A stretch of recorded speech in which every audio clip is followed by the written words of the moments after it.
एक ऐसा केस सामने आया है जो पूरे देश का ध्यान अपनी ओर खींच रहा है। एक जज जिनके ऊपर इंसाफ की जिम्मेदारी थी, उन्हीं के घर से कैश रिकवरी होने की रिपोर्ट्स आई हैं। ये एक बड़ी खबर है, लेकिन सवाल उठता है इसका सच क्या है। क्या ये करप्शन का केस है या किसी और कॉन्स्पिरेसी का हिस्सा है? आज हम इस केस के सभी फैक्ट्स को समझने की कोशिश करेंगे, बिना किसी जजमेंट के, सिर्फ अवेलेबल एविडेंस के बेस पर। मार्च 14, 2025 की रात 11:35 पर दिल्ली के लुटियंस एरिया में स्थित जस्टिस यशवंत वर्मा के ऑफिशियल रेसिडेंस में आग लगती है। दिल्ली फायर सर्विस ने 11:43 पर पहुंचकर आग को 15 मिनट में काबू पा लिया।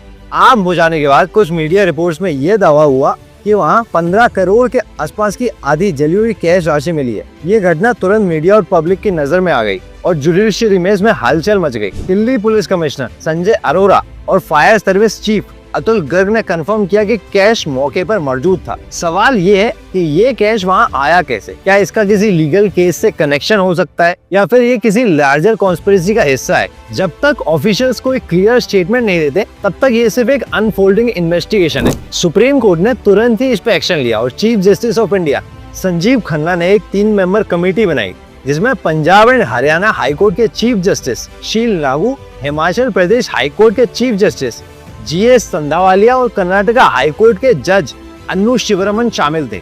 पैनल ने 50 से ज्यादा गवाहों के स्टेटमेंट्स लिए और इंक्वायरी के दौरान जस्टिस वर्मा को जुडिशियल वर्क से दूर रखा गया। इंक्वायरी रिपोर्ट आई, जिसमें कमेटी ने 40 दिन तक जांच करके अपनी रिपोर्ट चीफ जस्टिस को सबमिट की। रिपोर्ट में जस्टिस वर्मा ने सभी आरोपों से इनकार किया। रिपोर्ट को प्रेसिडेंट और प्राइम मिनिस्टर के पास आगे की कार्रवाई के लिए भेजा गया। कुछ लोगों ने जस्टिस वर्मा के खिलाफ एफआईआर दर्ज करने की मांग की, लेकिन सुप्रीम कोर्ट ने इस मांग को अस्वीकार कर दिया, कहकर कि ये एग्जीक्यूटिव का विषय है और उनके पास इंक्वायरी रिपोर्ट पहुंच चुकी है। एक आरटीआई एप्लीकेशन के माध्यम से इंक्वायरी रिपोर्ट को पब्लिक करने की मांग की गई, लेकिन सुप्रीम कोर्ट ने इस मांग को भी अस्वीकार कर दिया, कहकर कि ये सेंसिटिव इंटरनल जुडिशियल इन्वेस्टिगेशन है।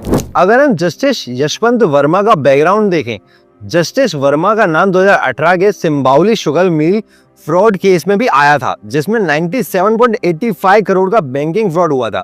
इस केस में उनका नाम सीबीआई के एफआईआर में शामिल था।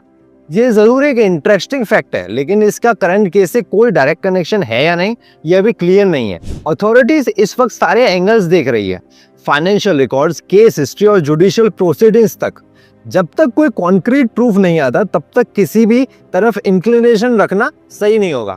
कांग्रेस एमपी विवेक तन्खा ने राज्यसभा चेयरमैन को लेटर लिखकर इंक्वायरी रिपोर्ट को पार्लियामेंट के सामने रखने की मांग की, कहकर कि हाई कोर्ट और सुप्रीम कोर्ट के जजेस के खिलाफ आरोपों पर पार्लियामेंट का फैसला लेना चाहिए। अब एक और सवाल आप सोच रहे होंगे कि ये